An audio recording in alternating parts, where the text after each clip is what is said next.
Welcome to our Middle East Briefing show. Today, we're diving into some pressing issues and intriguing developments. First up, President Biden faces a tough call on whether Israel's actions in Gaza crossed legal lines. This decision could ruffle feathers on both sides of the political spectrum as the U.S. navigates its complex relationship with Israel amidst a contentious re-election campaign. Meanwhile, the Israel-Gaza conflict simmers with ceasefire proposals floating around, but no definitive truce in sight. As the world watches, the stakes couldn't be higher for both sides involved. And for a change of pace, we're looking at how quantum physics might just be the next big thing in revolutionizing healthcare, with Australian researchers leading the charge with nanoscale quantum sensors. Intrigued? You should be. Please stay tuned for the detailed coverage. In a world where geopolitical tensions often dominate headlines, the Biden administration finds itself at a crossroads, as reported by the Washington Post.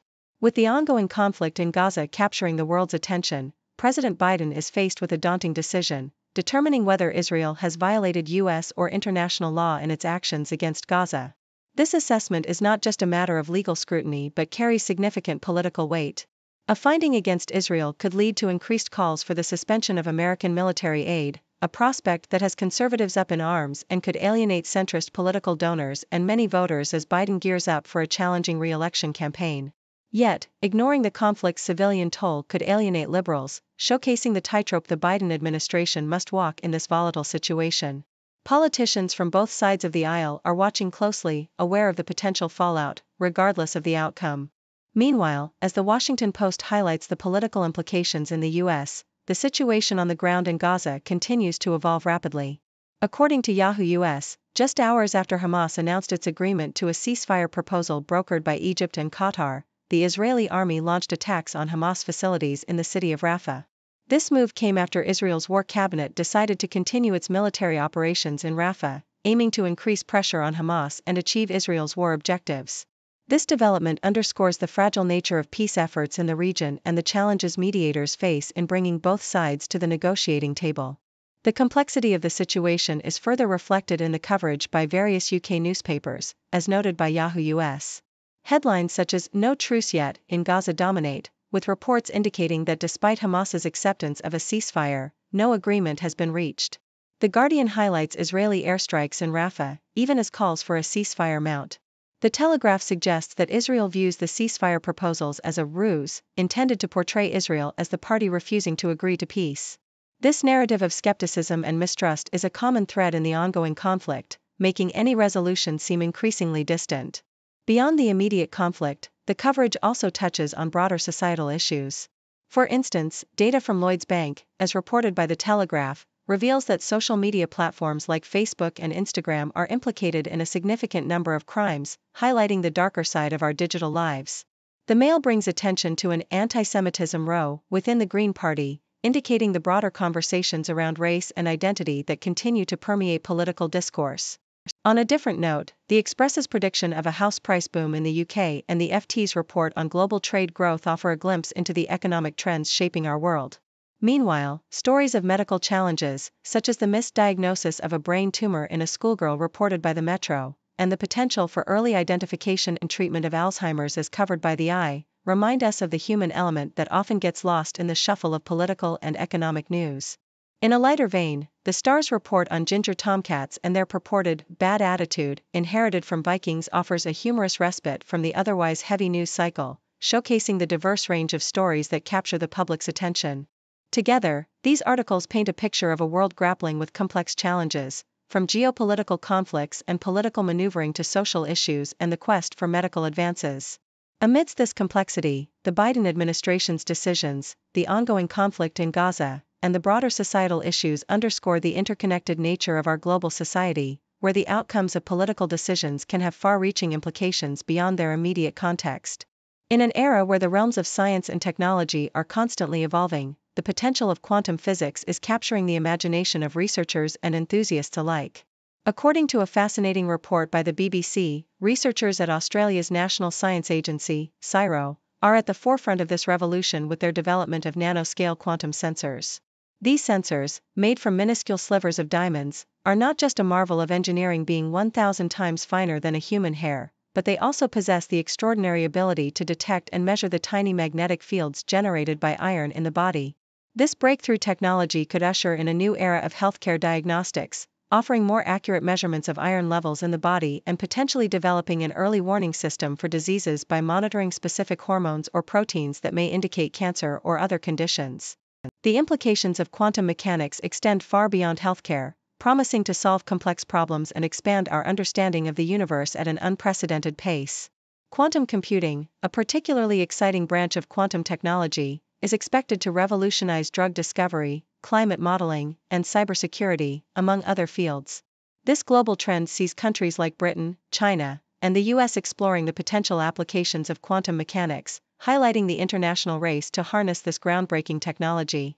Meanwhile, in the vibrant city of New York, the Met Gala 2024 dazzled attendees and onlookers alike with its Sleeping Beauties, reawakening fashion theme, inspired by J.G. Ballard's 1962 tale, The Garden of Time.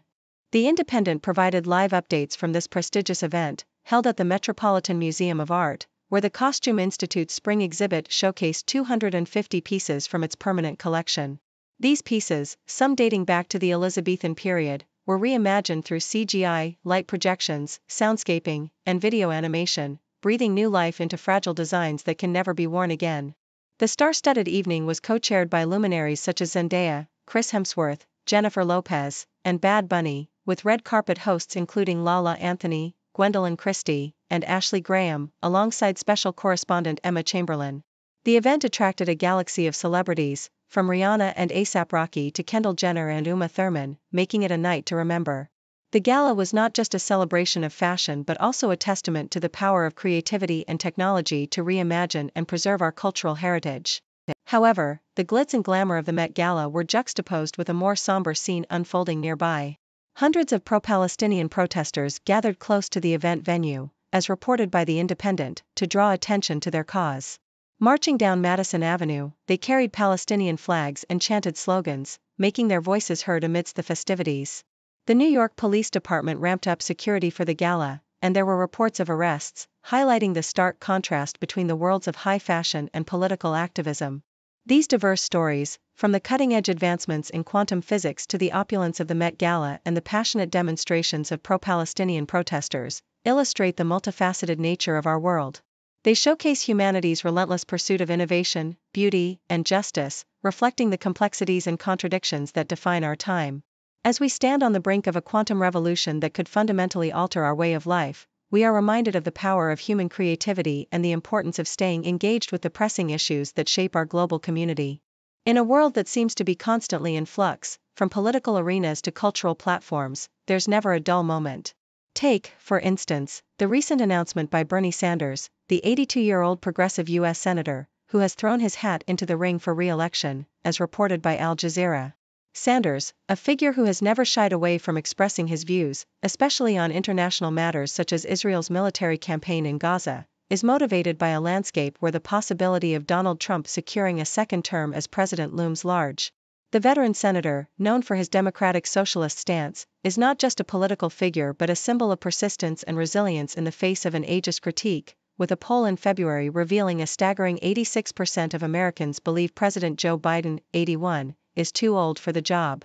Meanwhile, across the sea in Dublin, a different kind of activism unfolds at Trinity College Dublin, TCD.